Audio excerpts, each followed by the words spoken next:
Assalamualaikum warahmatullahi wabarakatuh. Perkenalkan, nama saya Farila, mahasiswa S1 Pendidikan Kepercayaan Terhadap Tuhan Yang Maha Esa, Fakultas Bahasa dan Budaya, Universitas 17 Agustus 1945 Semarang. Di sini saya akan membahas materi mengenai filsafat pendidikan Indonesia. Filsafat pendidikan Indonesia. Yang pertama ada terminologi filsafat pendidikan dalam pemikiran dan praktik pendidikan Indonesia. Keadaan formal filsafat pendidikan di Indonesia kenyataannya belum pernah ada meskipun dalam penetapan kebijakan-kebijakan pendidikan. Hal tersebut sudah terkandung secara inklusif. Dalam sistem pendidikan Indonesia sudah tampak adanya dasar pemikiran filosofis, yaitu dalam bentuk pilihan-pilihan yang paling baik yang dipakai sebagai dasar pertimbangan penetapan tujuan, materi metode, alat, manajemen, dan sebagainya yang merupakan komponen-komponen sistem pendidikan. Namun di dalam memilih konsep terbaik tersebut tidak secara jelas menggunakan terminologi filsafat ataupun filsafat pendidikan secara baku dan yang dipakai oleh banyak negara di dunia. Pendidikan di Indonesia tidak secara eksplisit memilih cabang filsafat mana dan aliran filsafat mana yang dipakai dalam menetapkan kebijakan atau membuat aturan pelaksanaan. Memang hal ini tampaknya tidak menimbulkan masalah dalam praktik. Akan tetapi dengan tidak digunakannya dasar filosofis ini, kebijakan dan keputusan yang diambil para pemangku kewenangan sangat mungkin berubah-ubah tanpa dapat dipertanggungjawabkan. Yang selanjutnya ada Pancasila sebagai landasan kebijakan pendidikan di Indonesia. Satu-satunya pegangan yang dapat dikategorikan sebagai dasar filosofis pendidikan di Indonesia adalah Pancasila. Pancasila diakui sebagai filsafat bangsa Indonesia yang berkembang mulai zaman purba sampai sekarang dan diharapkan sampai masa-masa selanjutnya, bahwa Pancasila dapat dipandang sebagai pendidikan, sebagai landasan filosofis bagi pemikiran dan praktik pendidikan di Indonesia dapat dipahami atas dasar hakikat Pancasila. Hakikat Pancasila yang mendukung dipakainya sebagai dasar filsafat pendidikan adalah yang pertama, Pancasila diakui sebagai filsafat bangsa dan dasar negara. Yang kedua, Pancasila telah ditetapkan sebagai paradigma perkembangan bangsa. Yang ketiga, hakikat Pancasila baik dalam keseluruhannya maupun sila demi sila telah diberikan rumusan yang jelas. Yang keempat, ada hakikat Pancasila diposisikan sebagai hal yang universal. Dan yang terakhir, ada hakikat Pancasila dapat mencakup ide-ide pokok berbagai filsafat yang ada. Selanjutnya ada landasan filsafat pendidikan. Unsur-unsur esensial dalam landasan filsafat pendidikan ada tiga. Yang pertama ada landasan ontologis pendidikan, yang kedua ada landasan epistemologis pendidikan, dan yang terakhir ada landasan aksiologis pendidikan. Mari kita bahas satu persatu. Yang pertama adalah landasan ontologis pendidikan. Kata ontologi berasal dari Yunani, yaitu ontos, being, dan logos, logi. Jadi ontologi adalah the theory of being, atau teori tentang keberadaan sebagai keberadaan atau ilmu tentang yang ada. Ontologi diartikan sebagai suatu cabang metafisika yang berhubungan dengan kajian mengenai eksistensi itu sendiri. Ontologi mengkaji sesuatu yang ada sepanjang sesuatu itu ada. Kohlberg menyebut sebagai ontologi itu ilmu pertama, yaitu tentang studi yang ada sejauh ada, dan studi dianggap berlaku untuk semua entitas, termasuk Tuhan dan semua ciptaan, dan mendasari teologi serta fisika. Pertanyaan yang berhubungan objek apa yang dikaji oleh pengetahuan ontologi dan bagaimana cara mengetahui pengetahuan tersebut, epistemologi, dan apa fungsi pengetahuan tersebut, yaitu aksiologi. Kemudian dalam ensiklopedia Britannica dijelaskan bahwa ontologi adalah teori atau studi tentang yang ada, being atau wujud seperti karakteristik dasar dari seluruh realitas. Ontologi sinonim dengan metafisika, yaitu studi filosofis untuk menentukan sifat nyata yang asli atau real nature dari suatu benda untuk merupakan arti struktural dan prinsip benda tersebut. Selanjutnya ada hubungan ontologi dengan filsafat pendidikan. Pendidikan adalah suatu kegiatan yang sadar akan tujuan. Di sini bermakna bahwa adanya pendidikan bermaksud untuk mencapai tujuan. Maka dengan ini tujuan menjadi hal penting dalam penyelenggaraan pendidikan. Secara umum dapat dikatakan bahwa pendidikan dapat membawa anak menuju kepada kedewasaan, dewasa baik dari segi jasmani maupun rohani, dengan mengetahui makna dari pendidikan. Maka pendidikan itu sendiri merupakan analisis tentang objek materi dari ilmu pengetahuan, baik berisi hal-hal yang bersifat empiris serta mempelajari mengenai apa yang ingin diketahui manusia dan objek apa yang diteliti ilmu. Dasar ontologi pendidikan adalah objek materi pendidikan, di mana sisi yang mengatur seluruh kegiatan pendidikan. Jadi berhubungan ontologi dengan pendidikan menempati posisi landasan yang terdasar dari fondasi ilmu, di mana disitulah terletak undang-undang bahwa ontologi pendidikan berarti pendidikan dalam hubungannya dengan asal mula, eksistensi, dan tujuan kehidupan manusia. Dan yang kedua ada landasan epistemologi pendidikan. Epistemologi berasal dari bahasa Yunani episteme dan logos.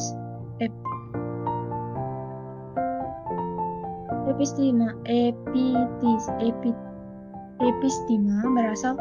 berarti pengetahuan atau knowledge.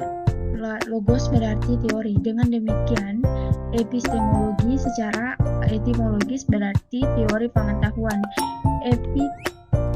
Epistemologi mengkaji mengenai apa sesungguhnya ilmu, dari mana sumber ilmu, serta bagaimana proses terjadinya.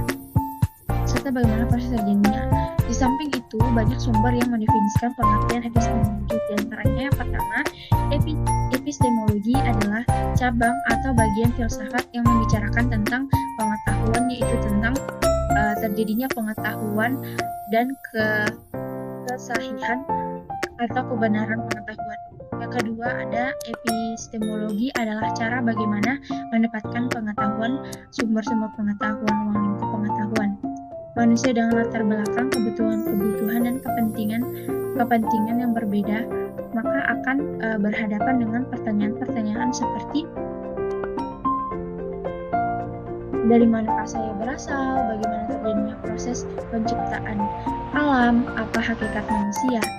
Pada dasarnya manusia ingin menggapai suatu hakikat dan berupaya mengetahui sesuatu yang tidak diketahuinya.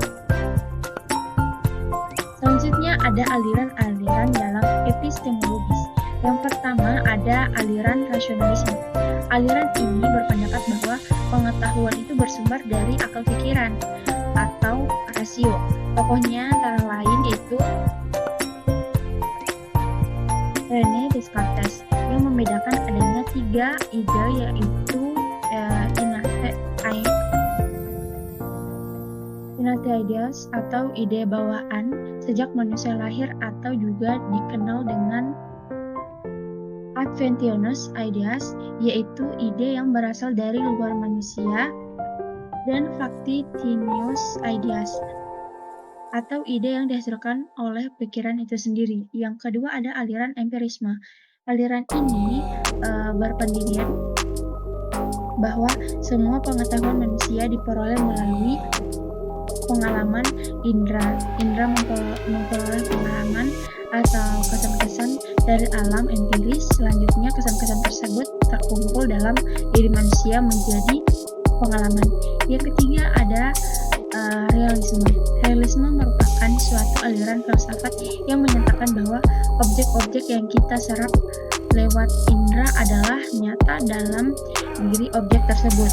Objek-objek tersebut tidak bergantung pada subjek yang mengetahui, atau dengan kata lain tidak bergantung pada pikiran subjek. Dan yang keempat ada aliran kritisisme. Kritisisme menyatakan bahwa akal menerima bahan-bahan pengetahuan dari empiris yang meliputi indera dan pengalaman. Kemudian akal akan menempatkan, mengatur, dan menerbitkan dalam bentuk-bentuk pengamatan yang yakni ruang dan waktu. Selanjutnya ada aliran positivisme. Auguste Comte yang memiliki pandangan sejarah berkembang pemikiran umat manusia dapat dikelompokkan menjadi 3 tahap, yaitu yang pertama ada tahap teologis, yang kedua tahap metafisis, dan yang ketiga ada tahap positif. Selanjutnya ada aliran skeptisisme, menyatakan bahwa indera adalah bersifat menipu atau menyesatkan. Namun pada zaman modern berkembang menjadi skeptisisme modikis atau sistematis yang mensyaratkan adanya bukti sebelum sesuatu pengalaman diakui benar. Tokoh skeptisisme adalah René Descartes. Dan yang terakhir ada aliran pragmatisme. Aliran ini tidak mempersoalkan tentang hakikat pengetahuan, namun mempertanyakan tentang pengetahuan dengan manfaat atau guna dari pengetahuan tersebut. Tokoh aliran ini antara lain yaitu Fichte menyatakan bahwa yang terpenting adalah manfaat apa, pengaruh apa yang dapat dilakukan suatu pengetahuan dalam suatu ranah. Menyatakan bahwa ukuran kebenaran suatu hal adalah ditentukan oleh akibat praktisnya. Dan yang terakhir ada landasan aksiologi pendidikan. Secara etimologis, aksiologi berasal dari bahasa Yunani kuno yaitu axios, yang berarti nilai, dan kata logos yang berarti teori. Jadi,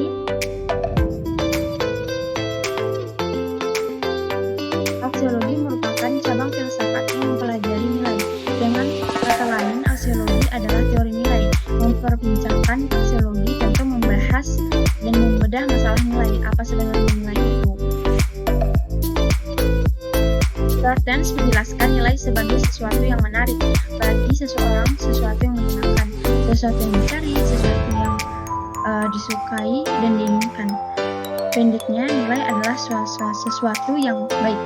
Lawan dari nilai adalah non-nilai atau disvalue. Selanjutnya ada implikasi aksiologi dalam pendidikan. Implikasi aksiologi dalam dunia pendidikan adalah menguji dan mengintegrasikan nilai tersebut dalam kehidupan manusia dan membinakannya dalam kepribadian peserta didik. Memang untuk menjelaskan apakah yang baik itu benar, buruk, dan jahat bukanlah sesuatu yang mudah, apalagi baik, benar, indah, dan buruk dalam arti mendalam dimaksudkan untuk membina kepribadian ideal anak. Jelas merupakan tugas utama pendidikan. Jadi kesimpulan dari apa yang saya jelaskan tadi dapat